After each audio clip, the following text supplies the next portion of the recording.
गुरु भक्ति योग। जिसको सच्चे गुरु प्राप्त हुए हैं, ऐसे शिष्य के लिए कोई भी वस्तु अप्राप्य नहीं रहती। आप अपने इष्ट देवता को गुरु कृपा के द्वारा ही प्रत्यक्ष मिल सकते हैं। सच्चे गुरु की अपेक्षा अधिक प्रेम बरसाने वाले, अधिक हितकारी, अधिक कृपालु और अधिक प्रिय व्यक्ति इस विश्व में मिलना दुर्लभ है। शिष्य के लिए तो गुरु से उच्चतर देवता कोई नहीं है। संसार सागर से उस पार जाने के लिए सचमुच गुरु ही एकमात्र शरण है। सत्य के कंटकमय मार्ग में आपको गुरु के सिवाय और कोई मार्गदर्शन नहीं दे सकता।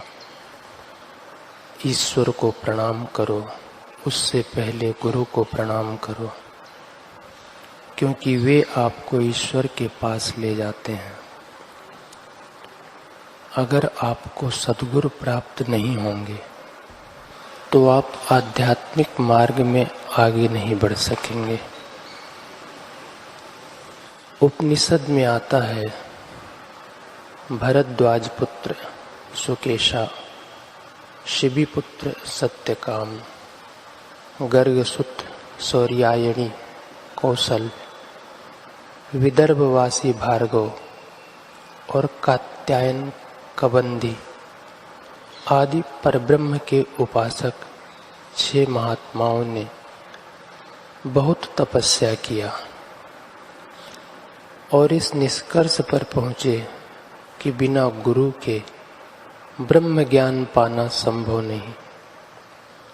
अतः गुरु को ढूंढते हुए वे पिपलाद ऋषि की शरण में गए।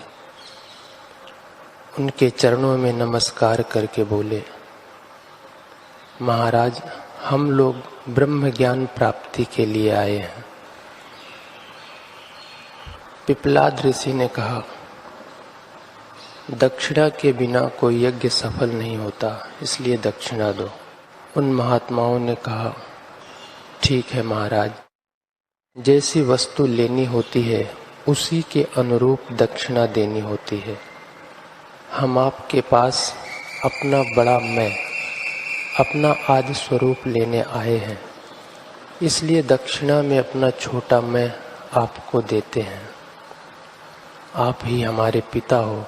हमारे लौकिक माता पिता ने हमको यह शरीर प्रदान किया जो जन्मने मरने वाला है, जिसमें हड्डी मांस चाम होता है, जिससे पाप पुण्य होता है, जिसमें 17 बार सुखी और 17 बार दुखी होते हैं। परंतु हम आपसे ब्रह्म शरीर चाहते हैं, इसलिए आप ही हमारे असली पिता हैं।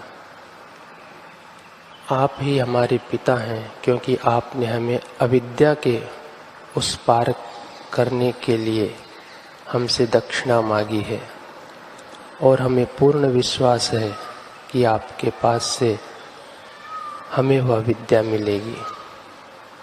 गुरु कैसे पिता हैं? वे ब्रह्म देह के दाता हैं। इससे क्या होता है कि वे अविद्या के परम पार तारण कर देते हैं। इस देश के अतिरिक्त संपूर्ण विश्व के किसी कोने में गुरु शिष्य का या वैदिक संबंध नहीं मिल सकता जैसा भारत देश में है। अर्थ गुरु, काम गुरु आपने सुने ही हैं। व्यापार के लिए व्यापारी गुरु चाहिए, काम के लिए पति या पत्नी गुरु चाहिए, धर्म के लिए पुरोहित, मौलवी, पादरी गुरु चाहिए। हिंदू संस्कृति को छोड़कर किसी भी संस्कृति में कोई चौथा गुरु नहीं होता, क्योंकि अर्थ, काम और धर्म ये 3 ही पुरुषार्थ माने जाते हैं। केवल वैदिक संस्कृति ही मोक्ष को पुरुषार्थ मानती है। तीनों पुरुषार्थों से मुक्त करके अद्वितीय परमात्मा में स्थित करने के लिए वह मोक्ष गुरु को स्वीकार करती है। इन ऋषियों ने पिपलाद ऋषि को गुरु रूप में स्वीकारा और उनसे ज्ञान प्राप्त करके संतुष्ट हुए। इसलिए मंत्र में, शास्त्रों में ऋषियों द्वारा मोक्ष गुरु का वाचक पिता को कहा गया है। गुरुर्ब्रह्मा गुरुर्विष्णु गुरुर्देवो महेश्वरा गुरुर साक्षात परब्रह्म तस्मै श्री गुरुवे नमः। गुरु ही ब्रह्मा है, गुरु ही विष्णु है, गुरु ही देवता और महेश्वर है, गुरु साक्षात परब्रह्म परमात्मा है। उन गुरुदेव को नमस्कार है।